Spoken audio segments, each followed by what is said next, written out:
We don't get fooled again. No, no. For all we know, Iran is funding the anti-Israel protests that are going on right now outside this building.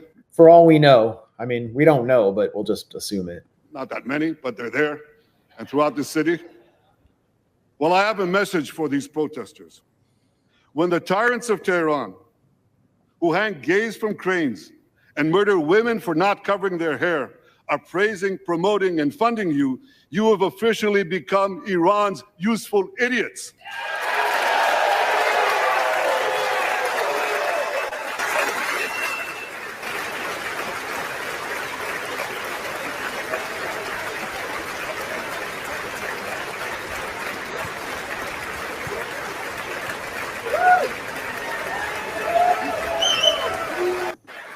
It's amazing, absolutely amazing. Some of these protesters hold up signs proclaiming gays for Gaza.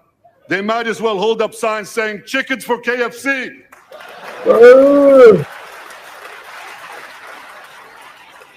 Reciprocal U.S.-Israeli spokesman. We've said ourselves, the director of national intelligence came out publicly and said that we do know that Iran has been funding and encouraging some of the protest activity here in the United States. Some of it. We do not believe that all the protest activity out there on a daily basis is being fully funded by Iran. There's a lot of organic concern out there in the American people about what's going on in the Middle East. And most of these protests are formed and fashioned in that regard. This was like a president giving a State of the Union address to the U.S. people. Like, okay, yeah, maybe that is what this was. Okay, so Netanyahu's talking about how first he actually takes a swipe at the Biden administration in Congress, and he said they were saying that tens of thousands of people would be killed in Rafah if we went in. Well, guess who went into Rafah, the city in southern Gaza? Me. I went there and I met our commanders, and now he's describing meeting a commander.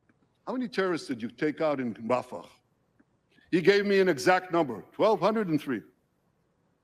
I asked him, how many civilians were killed? He said, Prime Minister,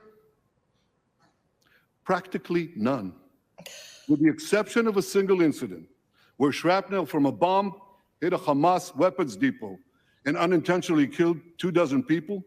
The answer is practically none. You want to know why? Because Israel got the civilians out of harm's way, something people said we could never do, but we did it.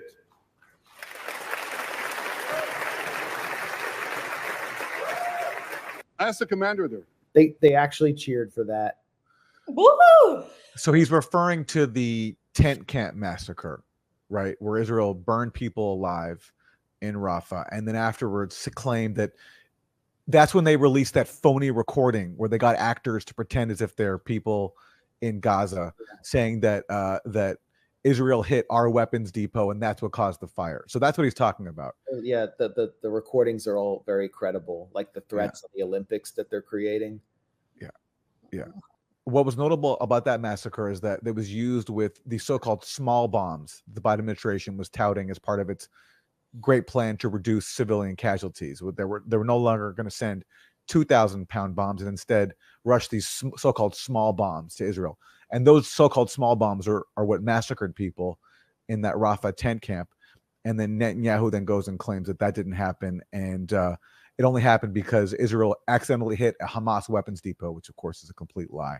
I mean, I don't think he's even referring to any incident. Well, when they killed people in Rafah, that's what the line was, that we accidentally hit this Hamas weapons depot, and that's what. So I think that's what he's citing there, because that was, and again, that's what gave us the recording of their cover story. There was a Hamas senior operative there. There's so many senior operatives in Hamas. They have like more seniors than the AARP.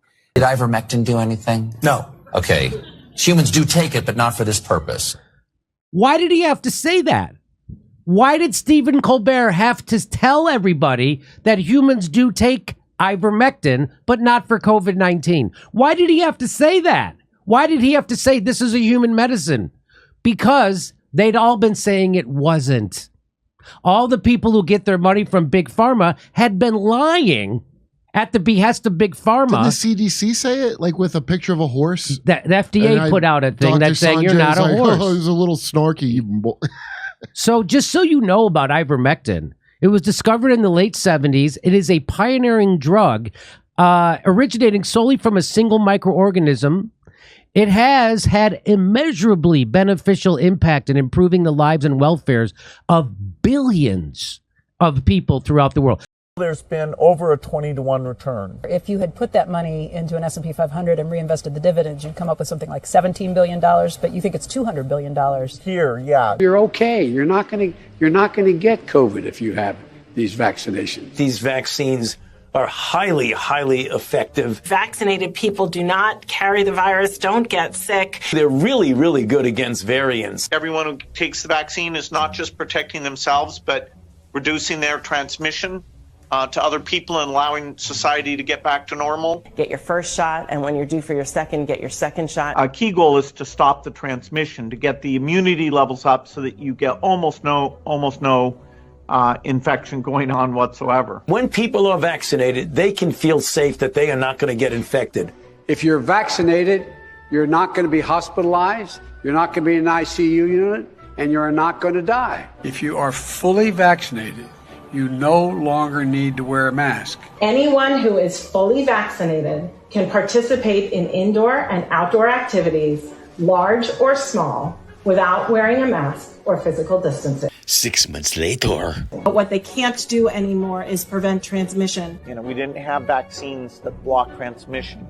We got vaccines that help you with your health, but they only slightly reduce the transmissions. We need a new way of doing the vaccine. The level of virus in the nasopharynx of a person who's vaccinated and infected is the same level as the level of virus in the nasopharynx of an unvaccinated person. Reports from our international colleagues, including Israel, suggest increased risk of severe disease amongst those vaccinated early.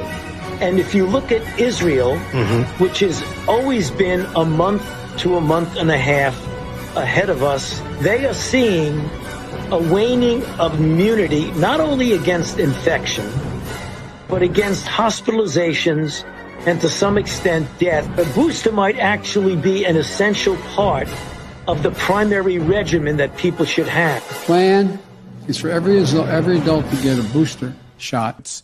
Clearly one of the best investments I've ever been involved in.